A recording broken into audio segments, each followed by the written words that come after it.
दोस्तों, हजारों वर्षों से अनवरत चली आ रही भारतीय सनातन संस्कृति अद्भुत और अतुलनीय है। जब मानव सभ्यता अपने बाल्यावस्था में थी, उसी समय से हमारी उन्नत सनातन व्यवस्था लगातार विश्व को आध्यात्मिक, आर्थिक, राजनीतिक व वैज्ञानिक रूप से नई दिशा दिखाने का काम करती आ रही है। ऐसे ही नहीं, भारत को विश्व गुरु का दर्जा दिया जाता है। अंग्रेजी या ग्रेगोरियन कैलेंडर शुरू होने के हजारों वर्ष पहले से ही हमारी वैदिक हिंदू पंचांग प्रचलित थी, जिसमें समय और काल गणना का अद्भुत और सटीक विवरण प्रस्तुत किया गया है। प्राचीन काल से ही भारत में सर्वमान्य विक्रम संवत कैलेंडर, जो कि ग्रेगोरियन कैलेंडर से 57 वर्ष पूर्व यानी कि 57 इयर्स एगो ही शुरू किया गया था, उसी के अनुसार हमारे तीज, त्योहार, शुभ अशुभ मुहूर्त इत्यादि निर्धारित होते हैं। इस विक्रम संवत कैलेंडर के अनुसार चैत्र मास में नव वर्ष 2081 शुरू हुआ। अपने पिछले वीडियो में मैंने चैत्र मास के महत्व, तिथियों एवं विभिन्न त्योहारों का विस्तार से वर्णन किया है, जिसका लिंक आपके लिए डिस्क्रिप्शन बॉक्स में डाल दिया गया है। इस वीडियो में हम हिंदू कैलेंडर के दूसरे महीने बैसाख मास का वर्णन प्रस्तुत करेंगे।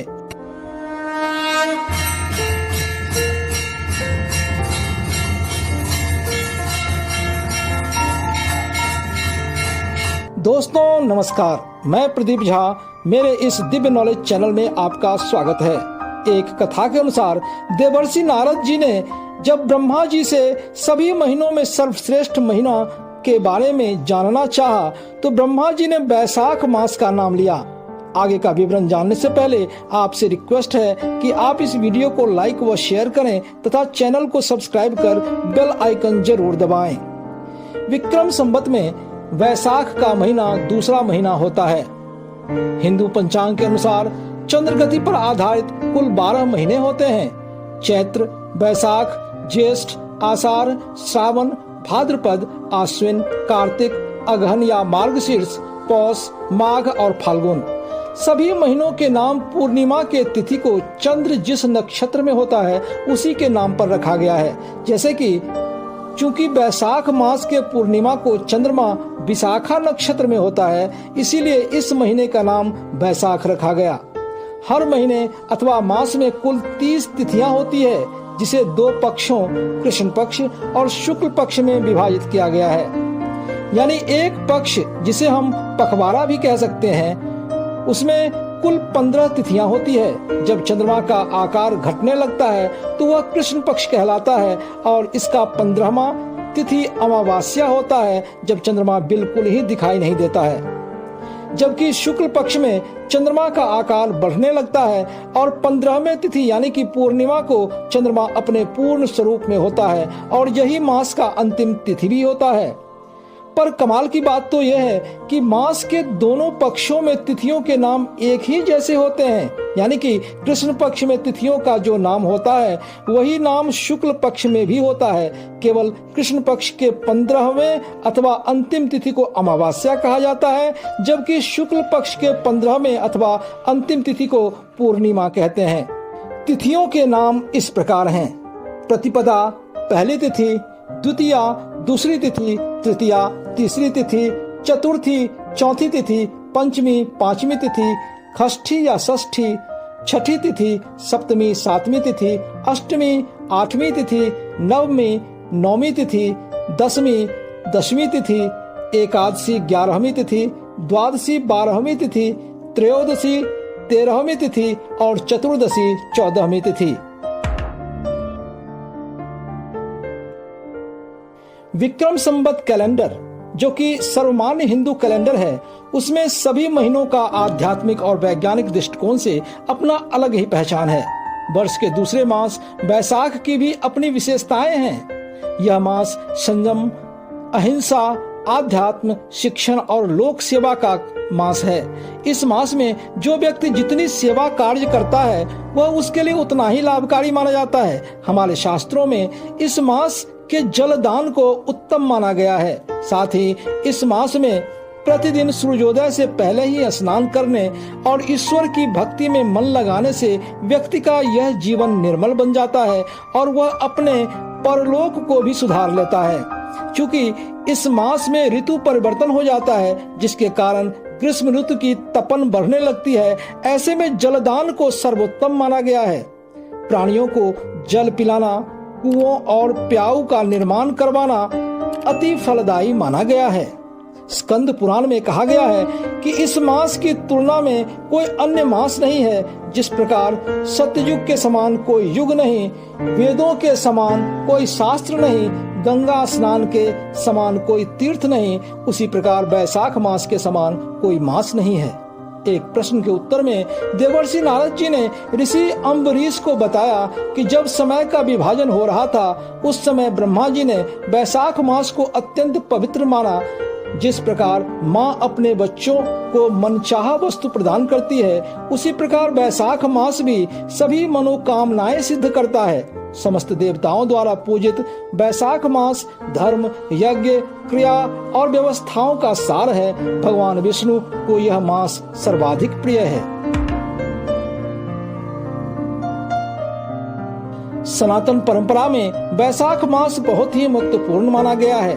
वैदिक काल से ही इस महत्व को वैशाख महात्म्य के नाम से जाना जाता है। इस मास में किसी प्यासे को जल पिलाना 100 गंगा स्नान के समान पुण्य और रुद्राभिषेक जितना फलदायी माना गया है। वैशाख मास के शुक्ल पक्ष के तृतीया को अक्षय तृतीया के रूप में मनाया जाता है। ऐसा माना जाता है कि इस दिन भगवान विष्णु ने कई अवतार धारण किया था, जैसे नर नारायण, परशुराम, नृसिंह और हयग्रीव अवतार।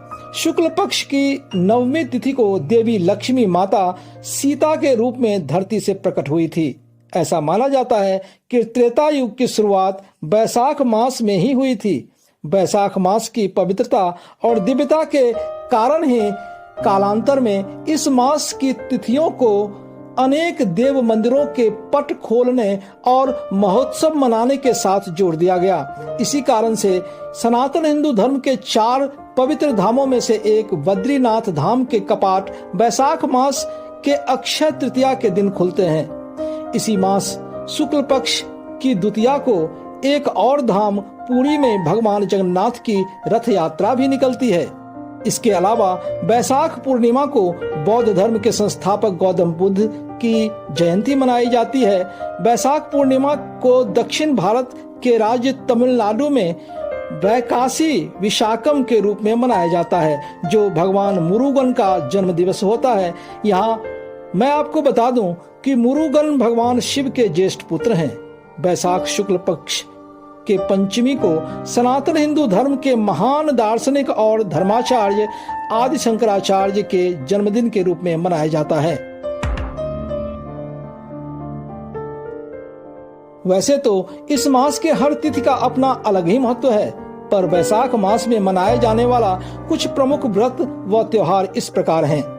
गणेश चतुर्थी, श्री शीतला अष्टमी, वरुथिनी एकादशी, प्रदोष व्रत, अमावास्या, परशुराम जयंती, अक्षय तृतीया, गंगा सप्तमी, सीता नवमी, मोहिनी एकादशी, प्रदोष व्रत, नरसिम्हा जयंती, बुद्ध पूर्णिमा और कुर्म जयंती।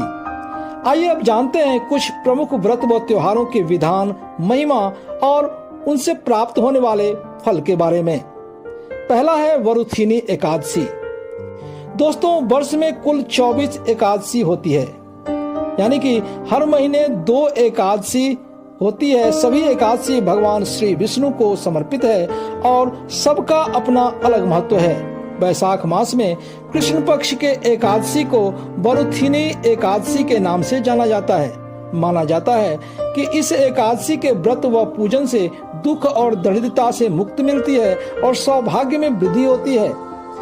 पद्म पुराण में भगवान श्री कृष्ण युधिष्ठिर को बताते हैं कि वरुथिनी एकादशी के व्रत से मनुष्य 10,000 वर्षों तक की तपस्या का फल प्राप्त कर लेता है। इसी वरुथिनी एकादशी के प्रभाव से राजा मानधाता स्वर्ग को गया था। कुरुक्षेत्र में सूर्य ग्रहण के समय एक मन स्वर्ण दान करने से जो फल प्राप्त होता है, वही फल वरुथिनी एकादशी के व्रत करने से प्राप्त होता है। इस व्रत के प्रभाव से मनुष्य इस लोक में सुख भोग कर परलोक में स्वर्ग को प्राप्त होता है। हमारे शास्त्रों में कहा गया है कि हाथी का दान घोड़े के दान से श्रेष्ठ है। हाथी के दान से भूमि दान, भूमि के दान से तिलों का दान, तिलों के दान से स्वर्ण का दान तथा स्वर्ण के दान से अन्न का दान श्रेष्ठ है। अन्नदान के बराबर कोई दान नहीं।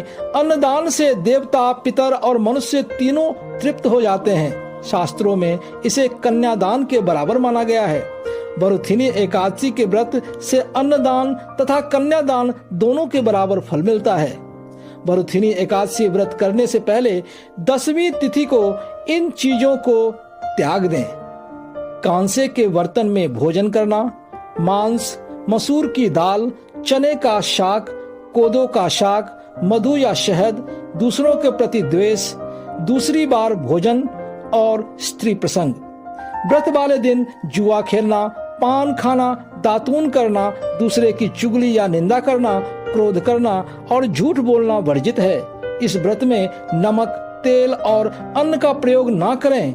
इस प्रकार से विधि पूर्वक बरुथिनी एकादशी का व्रत करने से अथवा इसके महात्म्य को सुनने से 1000 गोदान के बराबर फल मिलता है। इस वर्ष 2024 में यह एकादशी 4 मई को मनाई जाएगी। दोस्तों, अक्षय तृतीया या आखा तीज बैसाख मास के शुक्ल पक्ष की तृतीया तिथि है। अक्षय का अर्थ होता है जिसका कभी क्षय अथवा नाश न हो। माना जाता है कि इस दिन जो भी पुण्य अर्जित किए जाते हैं उनका कभी क्षय नहीं होता। यही कारण है कि ज्यादातर शुभ कार्यों का आरंभ इसी दिन होता है।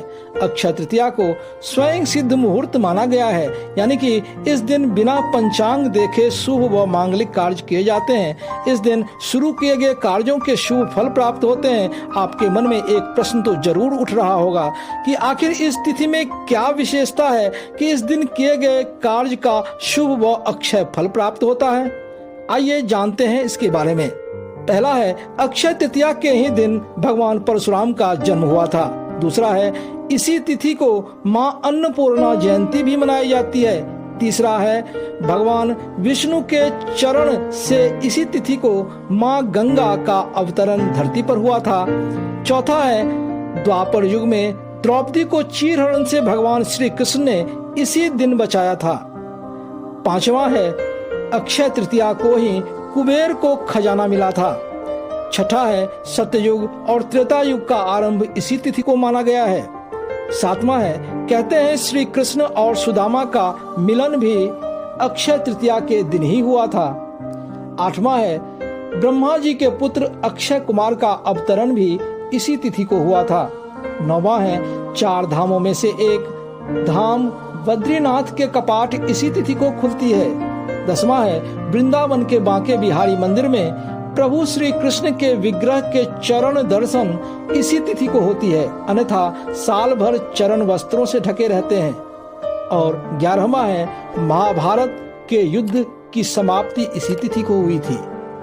अक्षय तृतीया के दिन विवाह, गृह प्रवेश, वस्त्र आभूषणों की खरीदारी जैसे शुभ कार्य किए जाते हैं। इस तिथि को गौ, भूमि, तिल, स्वर्ण, घी, वस्त्र, धान्य, गुड़, चांदी, नमक, शहद और कन्यादान करने का विशेष महत्व है। इस तिथि को किए गए पुण्य कार्य का अक्षय भंडार सदा ही भरा रहता है, जो व्यक्ति को इस लोक और परलोक दोनों जगह काम आते हैं।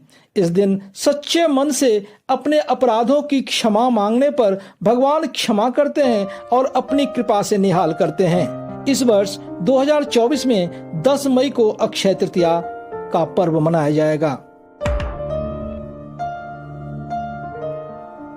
बैसाख मास शुक्ल पक्ष के एकादशी को मोहिनी एकादशी के नाम से जाना जाता है। धार्मिक मान्यता के अनुसार इसी तिथि पर समुद्र मंथन के दौरान अमृत निकला था। तब भगवान विष्णु ने दैत्यों से इसकी रक्षा करने के लिए मोहिनी का रूप धारण किया था और सभी देवताओं को अमृत पान करवाया था। इसीलिए इस दिन भगवान विष्णु के मोहिनी स्वरूप और प्रभु श्री राम का पूजन अर्चन किया जाता है। पद्म पुराण के अनुसार भगवान श्री कृष्ण युधिष्ठिर को मोहिनी एकादशी का महत्व समझाते हुए कहते हैं कि त्रेता युग में महर्षि वशिष्ठ के कहने पर परम प्रतापी प्रभु श्री राम ने इस व्रत को किया था। यह व्रत सब प्रकार के दुखों का निवारण करने वाला है। इस व्रत के प्रभाव से व्यक्ति भगवान विष्णु की कृपा से सभी प्रकार के मोह बंधनों और पापों से छूटकर अंत में वैकुंठ धाम को प्राप्त करता है। इस दिन समस्त कामनाओं तथा सिद्धियों के दाता भगवान श्री विष्णु की पूजा अर्चना की जाती है। इस दिन भक्तों को परनिंदा, छल कपट, लालच और द्वेष की भावनाओं से दूर रहकर भक्ति भाव से श्री नारायण का भजन करना चाहिए। इस दिन शीतल व मीठे फल, शरबत इत्यादि का दान करना चाहिए। इस वर्ष 2024 में मोहिनी एकादशी 19 मई को मनाई जाएगी। इस प्रकार मास में सर्वश्रेष्ठ बैसाख मुख्य रूप से भगवान विष्णु एवं उनके अन्य अवतारों से संबंधित है। वरुथिनी एकादशी और मोहिनी एकादशी को किया जाने वाला भगवान विष्णु स्तुति का लिंक मैंने डिस्क्रिप्शन बॉक्स में डाल दिया है, जिसका लाभ आप उठा सकते हैं। साथ ही अक्षय तृतीया के लिए देव कोषाध्यक्ष भगवान श्री कुबेर मंत्र और मां लक्ष्मी सिद्धि मंत्र का लिंक भी डाल दिया गया है। मेरे आने वाले वीडियो में इसी प्रकार भारतीय सांस्कृतिक विरासत के बारे में बताया जाएगा। अतः आपसे रिक्वेस्ट है कि आप इस चैनल को सब्सक्राइब कर बेल आइकन जरूर दबाएं। गर्व से कहो, हम हिंदू हैं। जय हिंद, जय जय सिया राम।